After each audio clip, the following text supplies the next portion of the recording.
Programme में आपको खुशामदीद कहते हैं। मैं असदुल्ला खान हूँ। पाकिस्तान तहरीक इंसाफ का इस्लामाबाद में इस वक्त एहतजाज चल रहा है।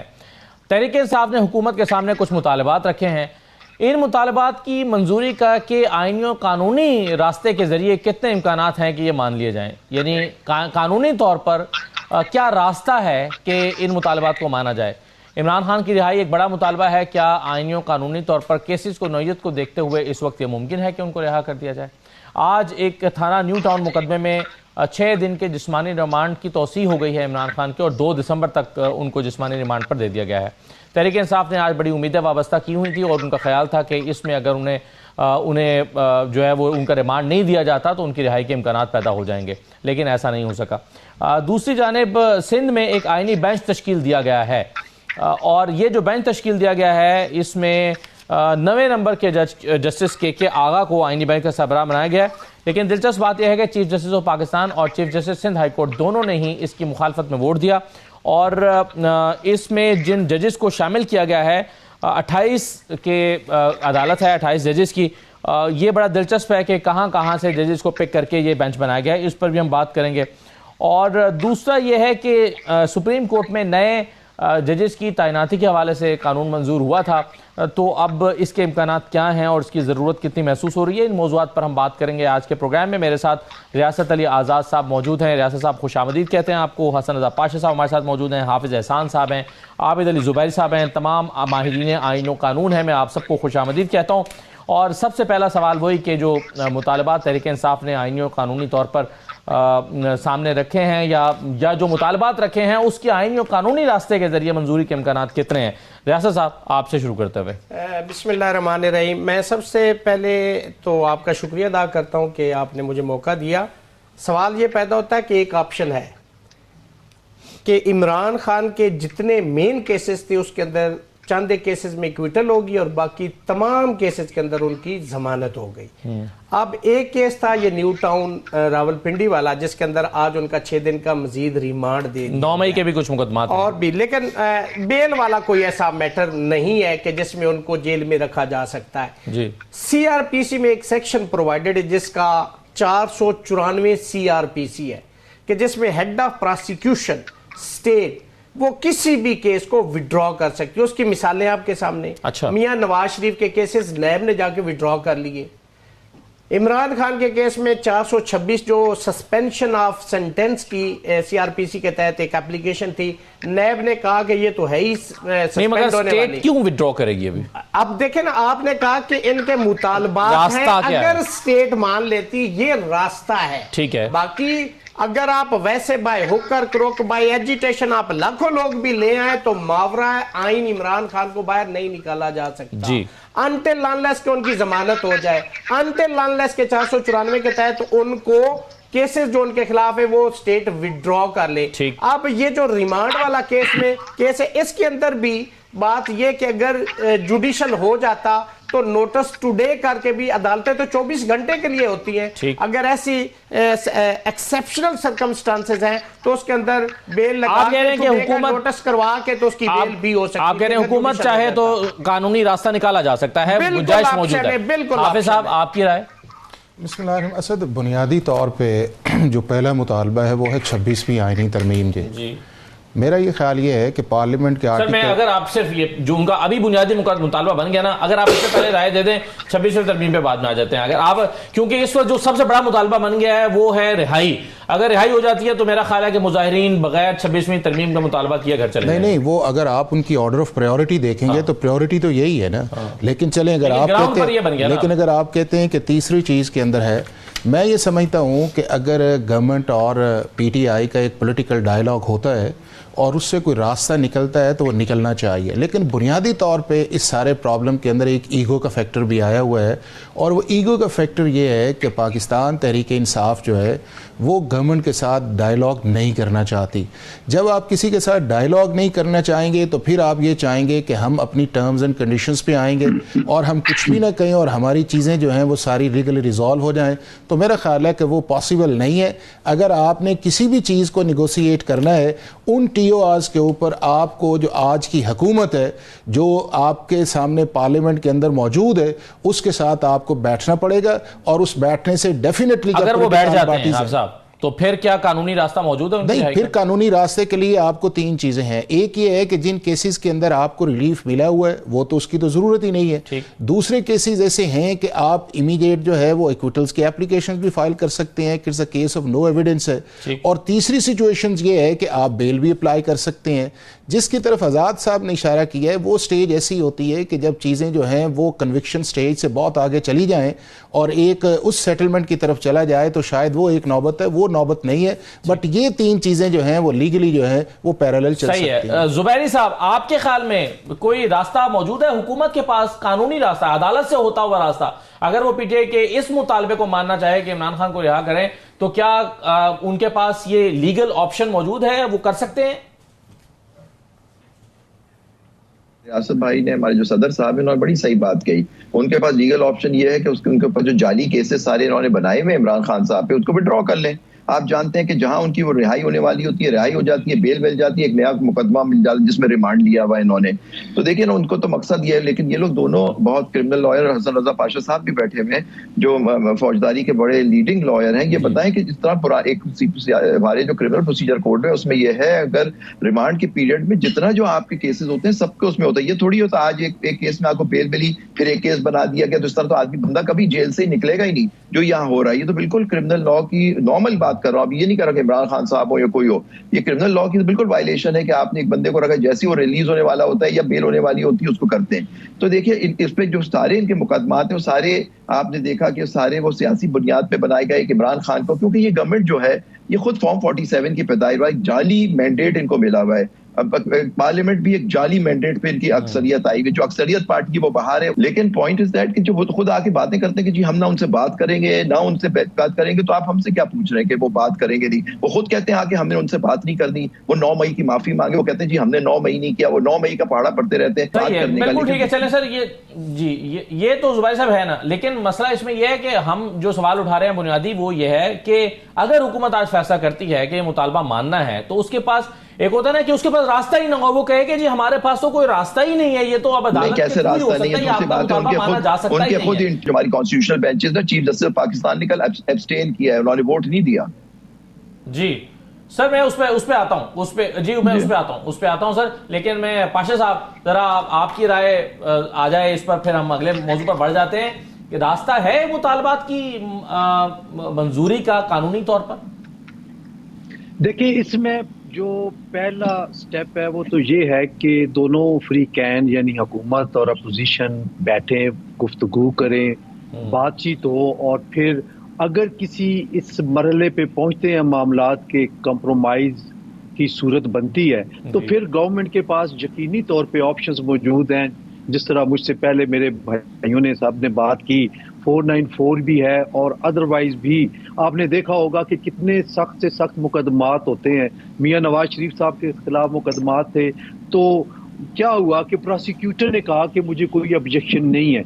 मीनिंग देयर बाई कि जब आपका उसी केस का प्रोसिक्यूटर आके कह दे, स्टेटमेंट दे दे कि कोई नहीं है जी, बेल होने पे कोई एतराज़ नहीं है या बरी होने पे कोई एतराज़ नहीं है, तो मामलात एक हफ्ते में सारे सेटल हो सकते हैं। जहां तक इस बात का तल्लक है कि जो अभी रिमांड दिया गया है 6 दिन का, तो कानून ये कहता है कि फिजिकल रिमांड के दौरान आप बेल मूव नहीं कर सकते, और इसीलिए शायद 6 दिन का रिमांड हो गया कि वो इन द मीन टाइम वो बेल मूव ना करे। कोई 5 या 6 मुकदमात 9 मई के हैं जो कि लाहौर में हैं, वो भी इसी हफ्ते शायद लगे हुए हैं, उनमें भी बेल की समाअत तो नहीं है। तो ऐसा कोई सीरियस केस इमरान खान साहब पे नहीं है कि जिसको बुनियाद बना के ये किया जाए कि कोर्ट्स आड़े आ रही हैं। अगर सेटल डाउन होता है मामला तो फिर ऑप्शंस 2 या 3 ऑप्शंस खुले मौजूद हैं जिनके तहत वो किया जाए। अब क्या गवर्नमेंट और अपोजिशन बैठते हैं, मेन सवाल ये है, और इसी को देखना है कि क्या बैठ के कोई मामला सेटल डाउन कर सकते हैं या नहीं कर सकते। सही है। तहरीक इंसाफ का जो दूसरा मुतालबा है वो मैंडेट की वापसी का है, और रियासत साहब ये मैंडेट की वापसी ये यूं तो मुमकिन नहीं है कि एक हुकूमत आज प्रेस कॉन्फ्रेंस करे और कहे कि चलिए आज हम आपका मैंडेट वापस करने का ऐलान करते हैं। वो रास्ता तो अदालत से ही होकर गुजरता है, ट्राइब्यूनल से ही होकर गुजरता है ना, तो वो तो उसको तो टाइम टेकिंग प्रोसेस है, वो तो नहीं हो सकता। उसका क्या मामला होगा? पहले इससे कि एक छोटी सी बात क्लैरिटी अवाम के लिए कि अगर फिजिकल रिमांड हो गया तो स्टेट को दिया है ना, अगर वही स्टेट प्रोसिक्यूटर या जो इन्वेस्टिगेटिंग ऑफिसर है वो लिख के लेके आ जाए कि हमें मजीद ये तफ्तीश के लिए नहीं रिक्वायर्ड, तो वो आज रात को कल सुबह आके उसको जुडिशियल भी करवा सकता है, वो भी कोई इसमें रुकावट नहीं। अब आ जाए मैंडेट की तरफ, अगर तो ये मैंडेट वैसे ये रिपोर्ट आपको बता दूं, फैफन की रिपोर्ट है, पिछले दिनों आई है 4-5 दिन पहले, उसके मुताबिक सिर्फ 83% 17% अब रिजॉल्व की जा सकी हैं और 83% काम अभी ट्राइब्यूनल्स का बाकी है, यानी 83% दरखास्तें जो हैं उस पर अभी पेशरफ्त नहीं हुई। वो तो आपको पता है कि जिस तरह से ट्रिब्यूनल बन रहे हैं, जहां पे उसको जिस तरीके से लड़ा जा रहा है, जिस तरीके से ट्रांसफर एप्लीकेशनें आ रही हैं, वो तो आप भूल जाए ना कि इस टेन्योर के अंदर उनके फैसले हो जाए, ये आप भूल जाएं। और जो इस वक्त अदलिया की हालत हो चुकी है, ये तो आप एक ख्वाब, मतलब सुहाना ख्वाब समझ सकते हैं। प्रैक्टिकली ये आपको नजर इसके रिजल्ट नहीं आएंगे। सवाल 26वीं तरमीम का है, 2 ऑप्शन है आपके पास। एक तो ये है कि सुप्रीम कोर्ट में उसको चैलेंज किया गया है, वहां पे फुल कोर्ट बुलाई जाए और वो उसको स्ट्राइक डाउन कर दे, एक ये ऑप्शन है। दूसरा है बाय विर्चू ऑफ लेजिस्लेशन एक नई अमेंडमेंट लाई जाए 27वीं कि उसके अंदर ला के तो इसको रिवर्स किया जाए। किसको रिवर्स किया ये जो 26वीं अमेंडमेंट है, तो ये 2 ऑप्शन है। इसके अलावा तो उसको रिवर्स करने के लिए, और दूसरा अगर मैंडेट की वापसी, मगर मैंडेट की वापसी की अगर बात करें, अगर हुकूमत इतनी ही अच्छी हो गई है और वो मैंडेट इनको वापस कर दे, वो अपनी पिटीशन जो चैलेंज हुई वहां पे कंसीडिंग स्टेटमेंट तो हुकूमत घर चली जाएगी। ये तो प्रैक्टिकली मुमकिन ही नहीं है। दूसरा जो वायदा है कि जी जो सियासी इनके कैदी हैं उनकी रिहाई जो है ना वो हो सकती है, और वो भी बदरिया कोर्ट। आपको लगता है कि ये 3 जो मुतालबात है उसमें से डुएबल जो है वो रिहाई का ये रिहाई है। जो सियासी कैदी हैं, जो जितने कारकुन लीडर्स हैं, उनकी रिहाई हो सकती है, वो भी by virtue of opportunity of remedy of law. जी हसन रजा पाशा साहब, क्या ये मुमकिन है ये मुतालबा मान लेना कि मैंडेट की वापसी हो जाए? क्या अमली तौर पर ये आपको फौरी तौर पर मुमकिन दिखाई देता है? ये एक असद साहब ख्वाहिश तो हो सकती है, लेकिन जो अभी जो सूरत हाल है, मुझे नहीं लग रहा कि हुकूमत इस चीज़ पे आए। और किस तरह तयन होगा कि मैंडेट वापस, सारा मैंडेट पीटीआई का है? कहाँ से ये तयन किया गया कि मौजूदा हुकूमत 17 सीटों वाली हुकूमत है और बाकी तमाम सीटें पीटीआई की हैं? कहाँ से ये तयन किया जाएगा कि ये बैठ के करेंगे या मामलात अदालतों के जरिए होंगे? आप देखें ट्रिब्यूनल्स में केसेस हैं, नई सुनवाई हो रही, दैट इज समथिंग एल्स, लेकिन अल्टीमेटली ट्रिब्यूनल्स ने ही डिसाइड करना है कितने अरसे में सर? कि कौन सी, हाँ जी कितने अरसे में डिसाइड करना है? ट्रिब्यूनल्स नहीं, जो गिवन टाइम है वो तो गुजर चुका है, वो तो 120 दिन में करा था, वो नहीं किया, लेकिन डिसाइड अल्टीमेटली ट्रिब्यूनल्स नहीं करना है, ये एक बात है। ये नहीं होगा कि आप मुज़ाकरात की टेबल पे बैठे और आप उस पे कहें कि गवर्नमेंट ये कहे जी ऑल राइट जी हम अपनी, आप हाथ रखें, उंगली रखें, कौन कौन सी 17 हमारी सीटें हैं ये हम रख लेते हैं, बाकी हम आपको दे देते हैं। It is humanly impossible. और मौजूदा सिनेरियो में कतई तौर पे मुझे नहीं लग रहा कि इस नहज पे हालात पहुंचे कि आप जो है वो मैंडेट वापस करने वाली बात इनकी ख्वाहिश पे, अपोजिशन की ख्वाहिश पे हो जाए। I don't think so. ये इसके लिए ट्रिब्यूनल्स वाहिद रास्ता है और वहीं से काम चलेगा। राइट। जुबैरी साहब, सर आपकी राय में ये डुएबल है कि मैंडेट की वापसी जो मुतालबात में शामिल किया गया की वापसी सिर्फ एक ही तरह हो सकती है कि नए इलेक्शन होल्ड करें इस मुल्क में? आप इस्लामाबाद की सीटें देख लीजिए, हमारे 2 वकला उसमें शायद वो थे, हमारे वो पार्टीज थे हमारे जो जिनके साथ है, वो अब उनका केस हाई कोर्ट ने उठा के रिमांड कर दिया इलेक्शन कमीशन के पास, वो आज तक उसकी सुनवाई नहीं हो रही। ट्राइब्यूनल बने हुए हैं, वो एप्लीकेशन देते हैं कि जी हमें जज नहीं चाहिए, हमें जो कोर्ट रिटायर्ड जजेस के सामने जो केस लगे उसमें हमारा केस भेज दिया जाए, ताकि वो वहां से, वो समझते हैं उनको वहां से जो जीते, जो फॉर्म 47 वाले वो समझते हैं कि वो जो रिटायर्ड जजेस जो अपॉइंट हुए उनसे उनको रिलीफ मिल जाएगी और जो जीते हुए लोग हैं वो हार जाएंगे। तो इस तरह की without a fresh election, free and fair election, इस पे पीटीआई को पीछे नहीं हटना चाहिए। मैं समझता हूं कि ये देखिए मैंडेट की, क्योंकि ये अवाम का मैंडेट चोरी हुआ था, ये पीटीआई का मैंडेट चोरी नहीं हुआ, ये अवाम का मैंडेट जो है, they have no right to give up, कि जो अवाम का मैंडेट है, अवाम का मैंडेट जिन्होंने चोरी किया उनको खटेरे में भी लाने की जरूरत है कि किस तरह से आपने अवाम का मैंडेट चोरी किया। 70 अरब रुपए आपने कहा इस इलेक्शन पे लगे। ओनली वे है कि इस मुल्क के अंदर इस्तेहकाम उसी वक्त आ सकता है हमारे मुल्क में जो तबाही की तरफ जा रहा है। हर तरह से जुडिशरी को तबाह कर दिया, कंट्रोल कर लिया, डेमोक्रेसी, पार्लियामेंट कंट्रोल हो गई, हुकूमत कंट्रोल्ड है, तो अब हमारी डेमोक्रेसी है ही कहाँ, जमहूरियत कहाँ है? बिल्कुल सही है, बिल्कुल सही है। लेकिन हाफिज साहब ये तो डोएबल नहीं है, जैसे पाशा साहब कह रहे हैं कि ट्राइब्यूनल्स के जरिए ही होकर रास्ता गुजरेगा, लेकिन जुबैरी साहब समझते हैं कि ये रास्ता जरूर है कि आप नए इलेक्शंस करवा दें। नहीं, असद ये मैंडेट तो वापस हो जाएगा। असद ये देखे, चीज़ ये है कि जो पॉलिटिकल स्ट्रैटेजी है वो फॉर द टाइम बीइंग बदलती है जी। पिछले चीफ जस्टिस को मिलाइन इस बात पे किया गया कि वो 8 फरवरी की पटिशन नहीं लगा रहा, और 8 फरवरी की पटिशन सुप्रीम कोर्ट फैसला करे कि पाकिस्तान के इलेक्शन जो हैं उसके अंदर कितनी लीगल या कॉन्स्टिट्यूशनल वायलेशंस हुई है और वो पाकिस्तान के सारे हलकों को स्ट्राइक डाउन करे। अब पाकिस्तान की सुप्रीम कोर्ट के पास आर्टिकल 184(3) के नीचे ये सारे लॉयर्स हैं। लेकिन वो पुराने नहीं, सुन लेना एक सेकंड, सुन लेना 184(3) के अंदर पाकिस्तान की सुप्रीम कोर्ट के पास फोरेंसिक ऑडिट की पावर नहीं है। 199 के नीचे आर्टिकल के नीचे पाकिस्तान के हाई कोर्ट्स की फोरेंसिक की पावर नहीं है। अब इसका वे आउट क्या? 1970 से लेके जो हम कहते हैं कि जी बड़ा इलेक्शन हुआ था, उस इलेक्शन के नतीजे में जो मैंडेट जो है आपको भी पता है उसका रिजल्ट्स क्या निकला, या उसके बाद 77 के अंदर क्या हुआ, या उसके बाद 84, 88, 98 अब से हुआ। आज तक किसी गवर्नमेंट ने इस तरह मैंडेट को आया कि हम वापस करते हैं। 2018 का मैंडेट जो था वो मुनासिब मैंडेट था, क्या वो मैंडेट फिर वापस हुआ? ऑपोजिशन तो उस वक्त भी कहती थी। आज मौलाना फजलुर रहमान साहब कहते हैं कि KPK का मैंडेट जो है वो हमारा मैंडेट है। क्या मैंडेट इन्होंने कहा है कि हम उसको वापस करेंगे? बलूचिस्तान के अंदर मौलाना कहते हैं हमारा मैंडेट है जी, क्या उसको वापस होगा?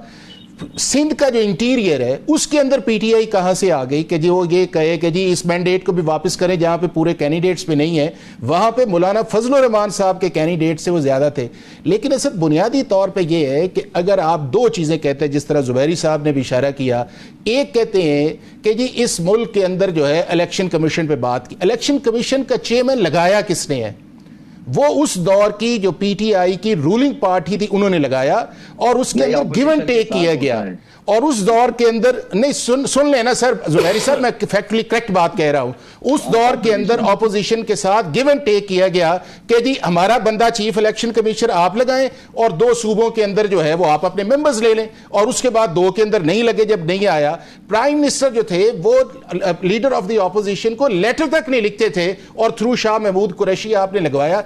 मैं ये कहता हूं कि आपने जब, और दूसरी तरफ एस्टैब्लिशमेंट है, एस्टैब्लिशमेंट को कहते हैं कि इंटरवीन न करें। सर क्या आप ये उसूल नहीं आप साहब, लेकिन आप क्या ये उसूल मुरतब कर रहे हैं कि एक सियासी जमात अगर किसी को लगाती है तो उसके बाद वो हमेशा उस पर खामोश रहने की पाबंद है? ना सर नहीं, मैं ये कह रहा हूं, एक तरफ कहते हैं कि एस्टैब्लिशमेंट को मुदाखलत नहीं करनी चाहिए, दूसरी तरफ कहते हैं कि जी एस्टैब्लिशमेंट आए, हमारे से बात करे, हमें अकोमोडेट करे, इनको पीछे करे, और फिर हम ये कहेंगे कि इस मुल्क के अंदर सारी ट्रांसपेरेंसी भी है, एस्टैब्लिशमेंट भी ठीक है, जुडिशरी ठीक है। लेकिन असद इसका हल क्या है? हल इसका यह है कि अगर आप एज ए पॉलिटिकल पार्टी के तौर पे पाकिस्तान के अंदर हैं, आप गवर्नमेंट में भी थे, अभी भी आप हैं, और आप गवर्नमेंट में आना चाहते हैं, तो फिर आपको इस पार्लियामेंट्री फॉर्म ऑफ गवर्नमेंट के अंदर दूसरी पॉलिटिकल पार्टी से डायलॉग करना पड़ेगा। और वो डायलॉग असेंबली के अंदर भी है और असेंबली के बाहर भी है। उसके अंदर एक ग्रैंड कर लेना आप सारी चीजों के ऊपर, आप ग्रैंड डायलॉग कर दें इलेक्शन कमीशन के ऊपर, रिफॉर्म्स के ऊपर, जस्टिस के ऊपर, पुलिस के ऊपर, इकोनॉमी के ऊपर, और उसके बाद कहें कि जी लेट्स प्ले, और उसके अंदर सारों को फेयर अपॉर्चुनिटी आनी चाहिए। यह मुमकिन नहीं है कि आप पॉलिटिकल पार्टीज की एग्जिस्टेंस को भी ना माने, आप इंस्टीट्यूशंस की एग्जिस्टेंस की रिस्पेक्ट भी ना माने, और फिर आप ये कहें कि हमें तो अपनाए नहीं तो हम तो ये कर देंगे वो कर देंगे। और मैं आपको बताऊं, इस एनवायरनमेंट के अंदर अगर आप पीटीआई जो है आप पावर के अंदर ले आते हैं, तो क्या पाकिस्तान की दूसरी पॉलिटिकल पार्टीज एक्सेप्ट करेंगी? क्या वो 40-50 हज़ार बंदा जो है वो पीएमएलएन या पीपल्स पार्टी जो है या मौलाना फजलुर रहमान जो है वो नहीं ला सकते। इन सबसे ज्यादा जो पार है वो मौलाना फजलुर रहमान साहब के पास है। नून लीग तो नहीं ला सकती। नहीं, देखे ना बात ये है, अभी तो देखे ना, हम भी इसी दुनिया में रहते हैं, नहीं इसी ग्राउंड पे कवर करते हैं। 2022 जब भी कवर किए, जब 2022 की बात थी, जब पीटीआई जाने वाली थी, आपने भी प्रोग्राम्स किए हैं। उस दौर के अंदर इनके सिटिंग एमएनए जो थे वो पीएमएलएन की टिकट लेना चाह रहे थे कि जी हमें अगला इलेक्शन के अंदर अकोमोडेट करें। जो आप नहीं, मैं तो आज की बात बता रहा हूं ना, माजी में तो कोई आज है, कल आप देखें, ठीक है, इस मुल्क के अंदर गवर्नमेंट करना बड़ा मुश्किल है। लोगों को, इदारों को जो है with in the frame of constitution आपको लेना पड़ेगा। मुझे एक छोटा सा ब्रेक लेने दें। ब्रेक के बाद ये जो तीसरा मुतालबा है 26वीं आईनी तरमीम का खात्मा, जिस पर पहले बात भी करना चाहते हैं रियासत साहब भी और बाकी लोग भी, उस पर भी जरा बात कर लेते हैं। क्या ये मुमकिन है 26वीं तरमीम का खात्मा हो जाए 27वीं तरमीम के जरिए या किसी और तरीके से? और फिर उस बेंच पर आ जाते हैं जो सिंध में आईनी बेंच बना है। तो एक छोटा सा ब्रेक लेके वापस आते हैं।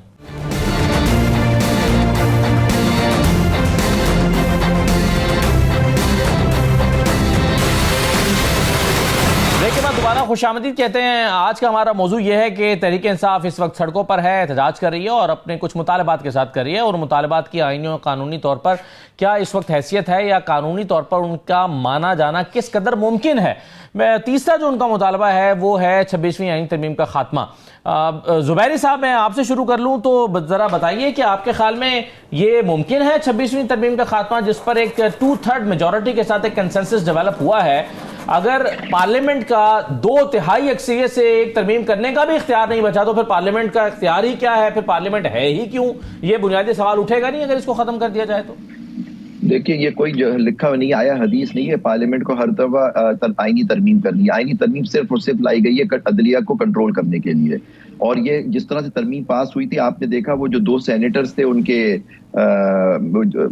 जो अख्तर मैंगल साहब के, जिस तरह से वो लाए गए, फिर वो जिस तरह से पिछले चीफ जस्टिस साहब जो थे, जो अभी बड़ी तारीफ हो रही थी उनकी, वो जिस तरह से उन्होंने वो केस टेकअप किया, रिव्यू किया और कहा कि वो जो इन मुनहरिफ अरकान होंगे उनके वोट काउंट होंगे। तो जो लोटों के वोट भी उन्होंने काउंट करवाए। उसके बाद क्योंकि सितंबर में फेल हुए थे, फिर ये तरमीम आई। वो 57 उसमें थे, शायद फिर 22 हो गए उसके अंदर। लेकिन मेन जो इशू था, ये जो कॉन्स्टिट्यूशनल बेंचेस, उन्होंने पहले तो कॉन्स्टिट्यूशनल कोर्ट बन रहा था, उसको खत्म करके उन्होंने कॉन्स्टिट्यूशनल बेंच कोर्ट के अंदर एक कोर्ट बना दिया। उसका जो हेड होगा वो अपनी मर्जी से वो कोर्ट चलाएगा। कोर्ट के अंदर चीफ जस्टिस की कोई सच पावर नहीं होगी, बिल्कुल खत्म कर दी गई है पावर उनकी।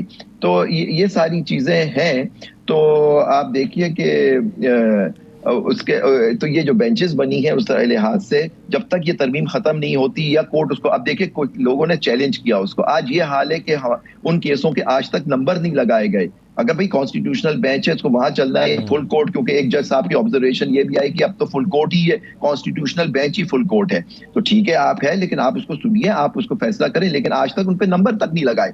तो पता नहीं ये उसको, तो फिर एक तरीका यही है कि पार्लियामेंट उसको खत्म करे। क्योंकि देखिए, हमारा मुद्दा ये है कि कोई आईनी तरमीम ये नहीं हो सकती जो एक कॉन्स्टिट्यूट पावर होती है, जैसे यहाँ अदलिया, उसकी पावर को खत्म कर दे। ये पार्लियामान को किसने हक दिया हुआ है कि कोर्ट को इस तरह से उसकी पावर को खत्म कर दे? कोर्ट आईनी अदालत बना दे, कोर्ट के अंदर बना दे, उसको सुप्रीमेसी दे दे सब चीजों पे और बाकी जजों को फारिग कर दे। और यही सिंध में हुआ है। देखिए, बाकी कहीं रेजोल्यूशन पास नहीं किसी और सूबे में, सिंध में सबसे पहले रेजोल्यूशन पास हुई और ये बेंचेस भी बन गई। और आप देखिए, जजेस हमारे सब मोहतरम है, लेकिन सारे सीनियर जजेस को उसमें से अलग कर दिया गया। जी सर, मैं उस पर आता हूँ, ये बेंच पर आता हूँ। लेकिन हसन रजा पाशा साहब, आपके ख्याल में ये 26वीं तरमीम जो हुई है, अब इसको सुप्रीम कोर्ट में चैलेंज किया गया, अब सुप्रीम कोर्ट में वो सुना नहीं जा रहा, उसको नंबर भी नहीं लगा। जब अदालत का मामला अदालत में हल नहीं होगा, पार्लियामेंट में हल नहीं होगा, तो फिर क्या वो सड़कों पर हल होगा? यही रास्ता बचता है? असद साहब, बात ये है कि जब कॉन्स्टिट्यूशनल बेंच की तश्कील हुई सुप्रीम कोर्ट ऑफ पाकिस्तान में, तो जो फर्स्ट उनकी जो वो हेड आउट आया वो ये था कि जो केसेस की फिक्सेशन होगी वो नंबर वाइज होगी और ये नहीं होगा कि हम दरमियान में ऐसे पिक करके लगा देंगे। और मेरा ख्याल है, जो आपने देखा होगा कि पहले हफ्ते या 2 हफ्ते में जो केसेस लगे वो बहुत पुराने केसेस जो कि पेंडिंग चले आ रहे थे वो लगाए गए और वो ऑलमोस्ट 80 to 90% तो इन्फेक्चुअस हो चुके थे। तो अभी जब इसका नंबर आएगा तो ये समाअत हो जाएगी क्योंकि कॉन्स्टिट्यूशन बेंच बने ही इसीलिए है कि तमाम कॉन्स्टिट्यूशन मैटर्स की समाअत उन्होंने करनी है। अब जहां तक 26वीं तरमीम का तल्लक है, यकीनन इसी आइन ने पार्लिमान को ये इख्तियार दिया है कि आप 2/3 मेजॉरिटी के साथ तरमीम कर सकते हैं। हो सकता है हमें भी कई इनकी शिकों पे ऑब्जेक्शन हो और हम कह रहे हो कि ये ठीक नहीं है या हमारी समझ के मुताबिक वो दुरुस्त नहीं है, लेकिन जो विल ऑफ द पीपल है वो कुछ और कहती है कि असेंबली ने ये पास करके भेज दी। अब सवाल ये पैदा होता है कि क्या सुप्रीम कोर्ट ऑफ पाकिस्तान का जो अभी जो कॉन्स्टिट्यूशनल बेंच है उसकी समाअत करेगा और स्ट्राइक डाउन कर सकता है? ये बिल्कुल इसका जवाब हाँ में है कि अगर सुप्रीम कोर्ट का ये कॉन्स्टिट्यूशनल बेंच समझे कि फलां शिक जो है वो आइन के बेसिक स्ट्रक्चर के खिलाफ है तो उसको स्ट्राइक डाउन कर सकता है।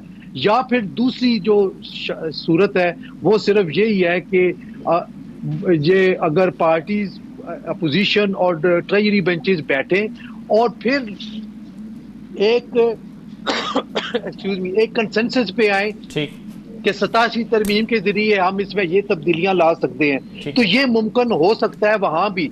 लेकिन आप बैठते भी नहीं है, आप वोटिंग में हिस्सा नहीं लेते, आप यहां तक नहीं कि आप अगेंस्ट भी वोट नहीं देते और आप कहते हैं कि हमें सिर्फ तरीकाकार पे इख्तिलाफ है।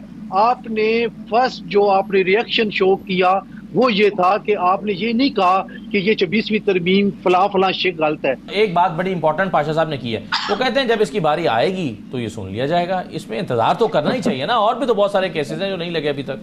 देखिए सबसे पहले तो असद ये बात है कि उन्होंने ये सोचा हुआ है कि अगर ये सब कुछ रिवर्स होता है तो हम अंदर जाते हैं और खान बाहर आता है, ये उसके कॉन्सिक्वेंसेस साहब ने तो कहा था कि अगर इनको निकाल दें तो ये हम अंदर डाल देंगे। तो ये कोई इतनी इजी बात नहीं। हाँ। सवाल ये पैदा होता है कि जो पिटीशन पड़ी है वहां पे जो 26वीं तरमीम को चैलेंज किया गया, मेरी जाती राय में वो कॉन्स्टिट्यूशनल बेंच सुन ही नहीं सकता उसको। वो तो उसकी क्रिएशन है।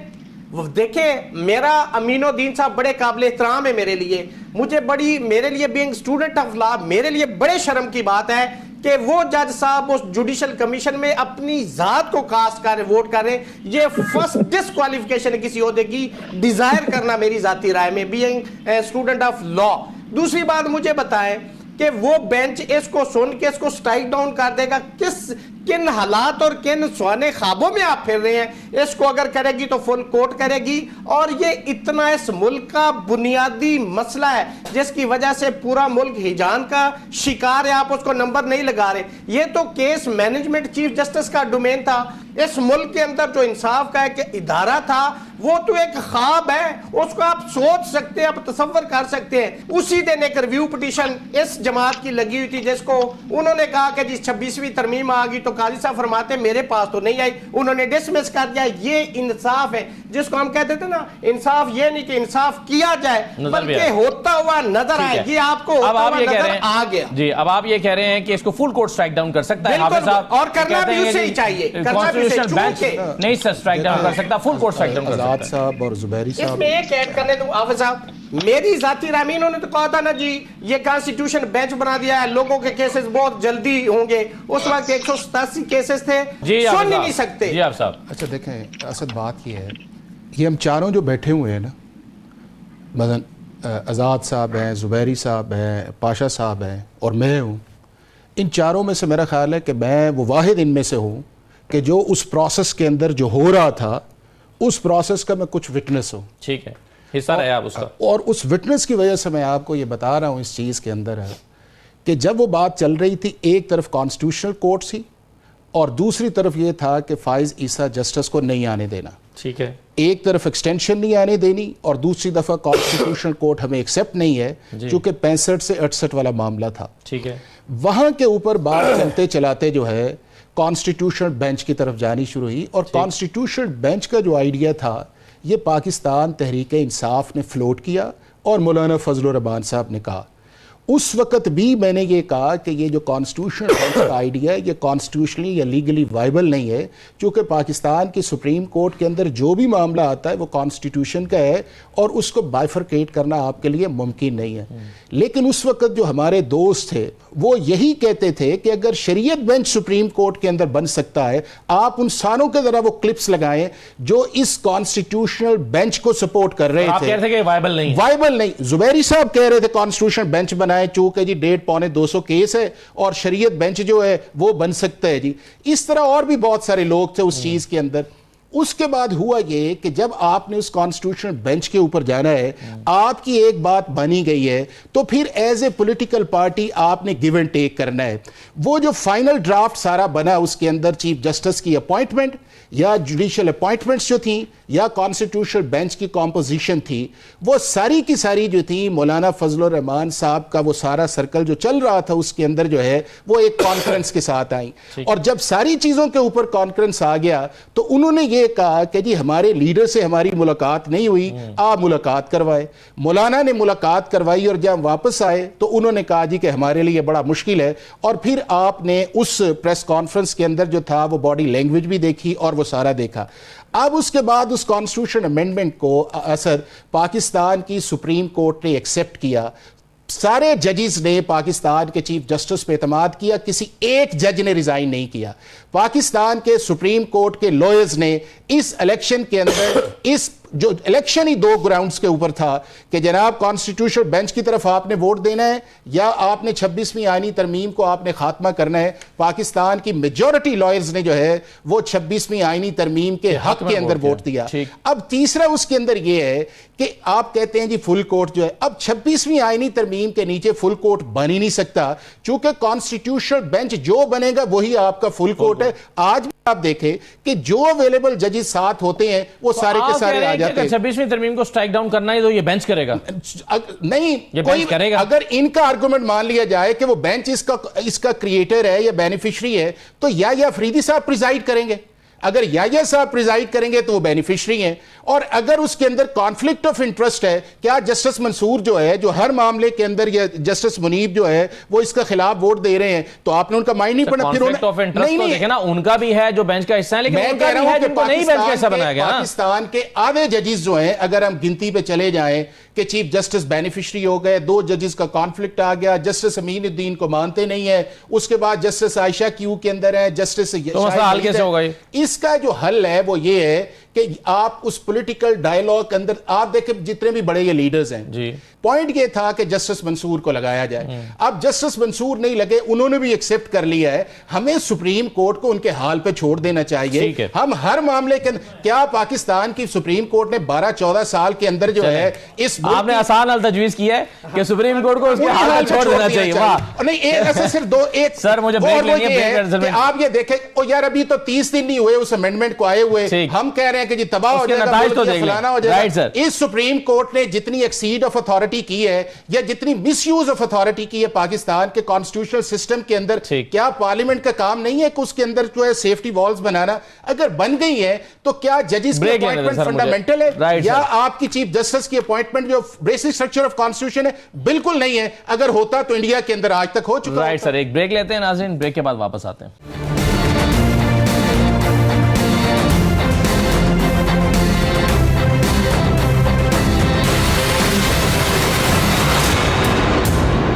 ब्रेक के बाद आपको दोबारा खुशामदीद कहते हैं। सिंध हाईकोर्ट में भी एक आईनी बेंच तश्कील पा गया है, जिसके लिए जो 9वें नंबर पर मौजूद जज हैं जस्टिस के आगा, उनको आईनी बेंच का सरबराह नामजद किया गया है। और उसके बाद यानी 28 जजेस की हाईकोर्ट है, इस हाईकोर्ट में 28 जजेस शामिल हैं।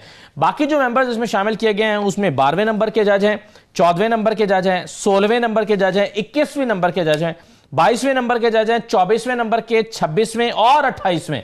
तो आप देखिए दरमियान में से कुछ जजेस को मुंतखब करके इस बेंच का हिस्सा बनाया गया है।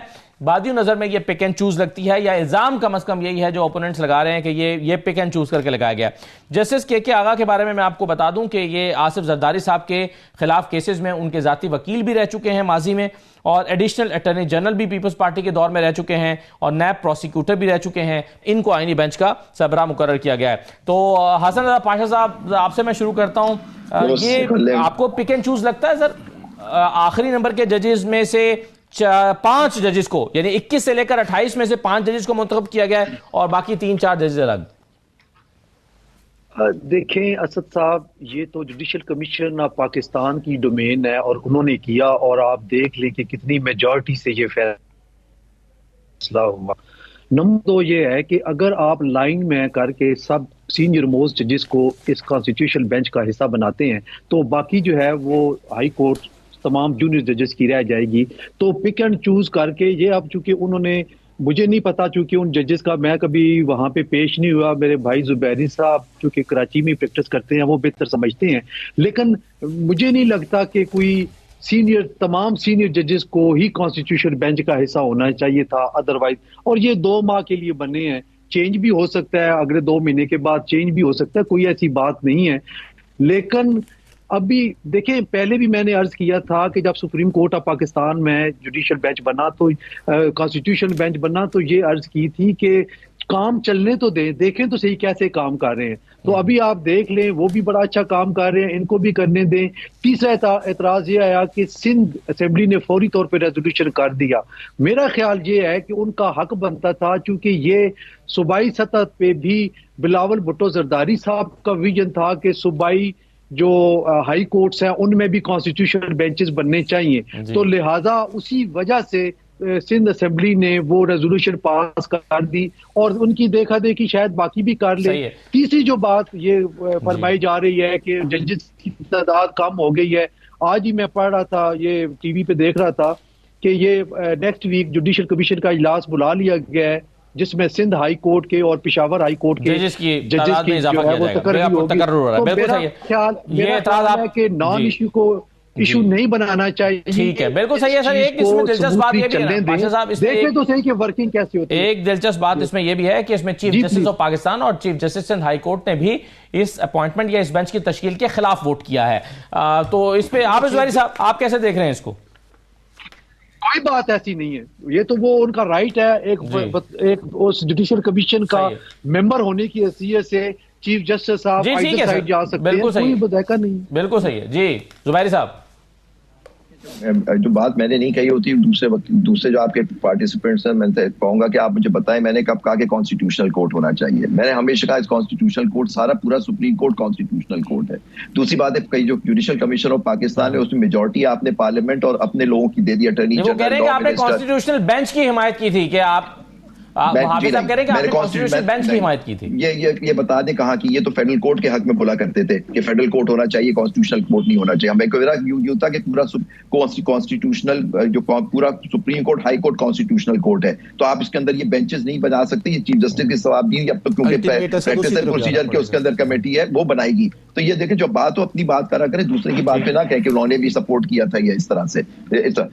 तीसरी बात जो आपने कही, पहली बात है के आगा साहब जो थे पीसीओ जज नहीं थे, लेकिन वो जज फारिग था और वो वापस आ गए। आपने प्रोसिक्यूटर जनरल भी रहे वो, तो अच्छे जज हैं। लेकिन आप देखिए और तीसरी बात, चीफ जस्टिस ऑफ पाकिस्तान जो है ना, कल उन्होंने एब्सटेन किया है, उन्होंने वोट नहीं किया खिलाफ, पता नहीं मुझे नहीं मालूम, उन्होंने एब्सटेन किया। जो रिपोर्ट्स हमने अखबार में देखी और जो प्रेस रिलीज आई है उसमें। लेकिन आप देखिए जो सिंध बार काउंसिल के मेंबर हैं सब, वो सब एक पार्टी के सपोर्टेड लोग हैं। उन्होंने आके उस पार्टी के जो नॉमिनी जो उन्होंने दिए गए होंगे उनको अपॉइंट कर दिया। ये सब मोहतरम जजेस हैं हाई कोर्ट के। लेकिन ये देखना चाहिए था कि कॉन्स्टिट्यूशनल साइड पे काम किसने किया, क्योंकि देखिए हमारे यहाँ कॉन्स्टिट्यूशनल कोई लोग आते हैं कॉन्स्टिट्यूशनल बेंच पे, तो क्रिमिनल बेंच पे होते हैं, मुख्तलिफ जुरिसडिक्शंस होती हैं हाई कोर्ट के अंदर। तो कुछ लोग जो होते हैं वो कॉन्स्टिट्यूशन पे, वो सीनियर जजेस, हमेशा हमारी ट्रेडिशन रही है, आज से नहीं, अंग्रेजों के जमाने से, कि सीनियर जजेस जो होते हैं उनके साथ जूनियर जज बैठते हैं उसके साथ, और वो कॉन्स्टिट्यूशनल बेंचेस कॉन्स्टिट्यूट होती हैं और रोटेट होते रहते हैं ताकि सब अपने अपने सीख जाए चीजों के। तो अभी ठीक है चले सिस्टम, लेकिन हम तो इसके सिस्टम के खिलाफ, एक सिस्टम चल रहा था उससे। अब आपने बेंचेस बना दिया 28 नंबर 17 नंबर, इस तरह के जजेस को आपने पिक एंड चूज कर लिया। अब आप देखिएगा इतना यहाँ काम है कॉन्स्टिट्यूशन का, ये किस तरह से ये चंद जजेस बैठ के करेंगे जो बहुत सारे लोग बैठ के किया करते थे। तो अब बाकी जजेस क्या करेंगे? वो दीवानी और फौजदारी केसेस चलाएंगे। इवन चीफ जस्टिस की अब क्या वैल्यू रह गई? तो ये सारी चीजें जो इस तरह से हुई हैं, मैं समझता हूं ये सिस्टम को तबाह कर दिया, क्योंकि वो लोग चाह रहे हैं कि हमारा कोर्ट टोटल कंट्रोल हो जाए, जो वो काम करे। बेसिकली जो चीज खत्म हो गई इस मुल्क में सर, ये नोट कर लें, वो judicial review of administrative action, यानी कोई जो ये हुकूमत का जो काम होता है, ये चीजें होती हैं, उसको कोर्ट अब बैठ के नहीं देखेगी। अगर देखेगी भी तो उनके मनपसंद जजेस जो वो समझते हैं। इंशाल्लाह वो ऐसा नहीं होगा, लेकिन जो वो समझते हैं कि अब हमारे जो भी हम गलत काम करेंगे उसको कोई चैलेंज नहीं करेगा। अगर चैलेंज कर भी दिया गया तो जो समझते हैं कि जजेस हैं वो हमारे हक में फैसला करेंगे। वो देखिए, आप खुद देखिए, सबसे बड़ा जुल्म जो इस मुल्क के हुआ है कि जिनके सब आपके सारे केसेस हुकूमत के वक्त के खिलाफ होते हैं, चाहे कहीं लोकल गवर्नमेंट के खिलाफ होते हैं, वो अब वही फैसला करेंगे कि कौन उनके केसेस सुनेगा। तो वही हो रहा है कि जो उन्होंने अपने कहा कि अब हमारा केस जो आप करेंगे मेरे खिलाफ, उसको मेरे जो अपॉइंटेड जजेस हैं वो सुनेंगे और दूसरा जज नहीं सुन सकता। ये आपको एहसास ही नहीं है कि इस मुल्क के साथ बिल्कुल सही है। इसमें एक बहुत शुक्रिया जुबैर साहब, लेकिन इसमें एक रियासत साहब जो मामला है कि हसन रजा पाशा साहब कह रहे हैं कि अदालतों को उसके हाल पे छोड़ दें, और हाफिज साहब की भी ये इसी किस्म की राय है। तो इसमें क्या हर्ज है? अदालतों के देखने तो सही हो क्या जो नई चीज बनी है, क्या करती है? अदालत है, मैं टैक्स पेयर लॉयर हूँ, चाहे मैं 2 रुपए देता हूँ, मैं टैक्स देता हूँ, ये मेरी अदालत है, ये मेरे मुल्क की अदालत है, मैं उसका वो होऊंगा सबसे ज्यादा स्टेक होल्डर, मैं हूं बीइंग सिटीजन ऑफ पाकिस्तान। क्यों छोड़ दें? आपने 26वीं तरमीम में आपने अदालतों का जनाजा निकाल दिया है, आप कहते हैं उनको उनके रहम करम पे छोड़ दें। आप देखें जुडिशल कमीशन जो 26वीं तरमीम में बनाया गया है, ये उसका नतीजा है। सिंध के अंदर जो आप बता रहे हैं, वहां पे मेजॉरिटी गवर्नमेंट के लोगों की वो अपनी मर्जी से लाएंगे, वो पिक एंड चूज करेंगे। ये तो वो बात है कि किसी जज को आप हाई कोर्ट में जज लगा दें और कहें कि यार इसको तो ना सिविल काम आता है ना फौजदारी आता है, इसको थोड़ा सा किसी भी एक साइड का काम आता है, और आगे से ये आर्गुमेंट दे दिया जाए कि ये सीख जाएंगे। तो भाई हाई कोर्ट के अंदर सीखने के लिए जज नहीं लगाए जाते, वहां पे कि जी सीख जाएंगे। लोगों के केसेस पे तजर्बा करने के लिए आपने उनको जज बनाना है। जज आपने उसको बनाना है जो कॉम्पिटेंट हो, जिस साइड पे वो काम कर रहा है उसको सारा नहीं आता तो कम से कम कोई 80-90% उसको काम आना चाहिए, सिविल का, फौजदारी का, कॉन्स्टिट्यूशनल या सर्विस या जो भी है। लेकिन अगर आप कहें कि जी वो सिर्फ फैमिली मैटर्स को समझता, आप हाईकोर्ट का जज लगा दो और बाकी सीख लेगा, ये कहां से आपने लॉजिक ले ली? अब सवाल ये पैदा होता है कि आपने जो 26वीं तरमीम के अंदर आपने ये लगाया, ये आपने जनाजा निकाल दिया। मैं बार बार कह रहा हूं, आपने क्या अदालत में बना दिया, किसी को पता नहीं। आपने पहले भी तजर्बा किया, इस मुल्क के अंदर एक जजमेंट है जिसके अंदर पीपल्स पार्टी के दौर में जजेस लगाए गए जिनके ऊपर सियासी केसेस थे, उधर वो कोर्ट कर रहे थे, दूसरी साइड पे उनकी अपने केसों में आवाजें पड़ रही होती थी। खुदा का खौफ करें, इस मुल्क पे रहम करें, इस इदारे पे रहम करें, अपनी जाती तस्कीन के लिए इस मुल्क की बर्बादी ना करें। ये सवाल नहीं है। 26वीं तरमीम आपने कर ली इसलिए कि आपने बाय हुक कर बाय क्रोक आपने इनको अदलिया को आपने खत्म करना था, आपने कर दिया। आपने उनसे इख्तियारात ले लिए। आप सुप्रीम कोर्ट एक नाम की सुप्रीम कोर्ट रहेगी। मैं माजरत के साथ कहता हूं, अवाम में जाएं, असद लोगों से मिले, लोग आपको इस पे राय देंगे। ये लेजिस्लेशन आपको क्या आज इस पे रेफरेंडम करवा लें, अवाम में अगर रेफरेंडम हो जाए तो जो सजा आप तजवीज करेंगे मैं उसके लिए तैयार हूं, अगर वो इसको सपोर्ट कर दे। दूसरी हाफिज साहब ने एक बात की कि ये तरमीम पे सुप्रीम कोर्ट का इलेक्शन होता है, उसमें सेक्रेटरी दूसरी साइड का जीता है, वो 500 वोटों से जीता है। सदर जो है वो 122 वोटों से जीता है, तो मेजॉरिटी तो 500 वाले वोटों की सारे में। और दूसरा 4000 सेक्रेटरी का इलेक्शन इस नुक्ते पर नहीं हुआ, सदर का इलेक्शन इस नुक्ते पर हुआ।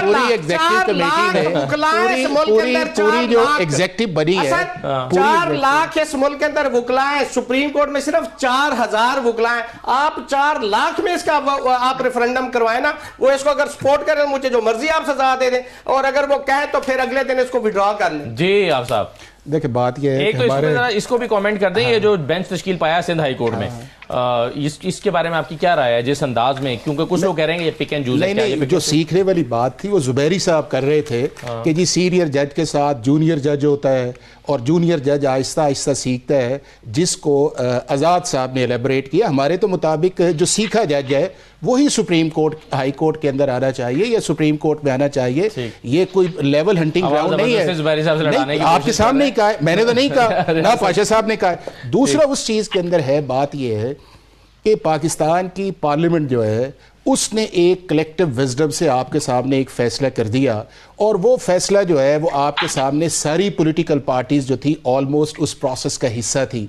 आपको एक चीज़ अच्छी नहीं लगती, आपने अप्लाई तो उस फोरम पे करना है ना। क्या पाकिस्तान की सारी अमेंडमेंट्स जो आज तक हुई हैं उनको बाद में आपने रेफरेंडम में डाला है?